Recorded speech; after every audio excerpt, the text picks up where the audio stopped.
Copa আমেরিকার বর্তমান champion Argentina সেই শিরোপা ধরে রাখার মিশনে শুক্রবার মাঠে নামছে মেসির দল।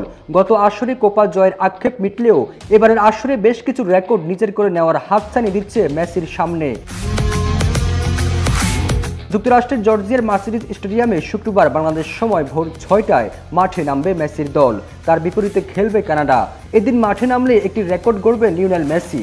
কোপায় সবচেয়ে বেশি ম্যাচ খেলার রেকর্ডটি মেসির সঙ্গে যৌথভাবে শীর্ষে রয়েছেন চিলির গোলরক্ষক লিভিংস্টন। তবে এককভাবে চূড়ায় উঠবেন 8বারে ব্যালন ডি'অর জয়ী মেসি। কোপা আমেরিকার ইতিহাসে সবচেয়ে বেশি গোলের মালিক নরবের্তো মেন্ডেজ ও ব্রাজিলের জিজেনিও। ওয়ালটন ফ্রিজ কিনে অনেকের মতো আপনিও হয়ে যেতে পারেন মিলেনিয়াল সেরা পণ্যের সেরা অফার। যৌথভাবে সমান সংখ্যক 17 গোল করে এ তালিকায় শীর্ষে রয়েছেন তারা। কোপা আমেরিকায় সবচেয়ে বেশি গোলের রেকর্ড গড়তে মেসির দরকার আরও 5টি গোল। 34 ম্যাচে তার গোল এখন 13টি। এখন পর্যন্ত কোপার 108 বছরের ইতিহাসে কোনো ফুটবলার 2বার টুর্নামেন্টের সেরা হতে পারেননি।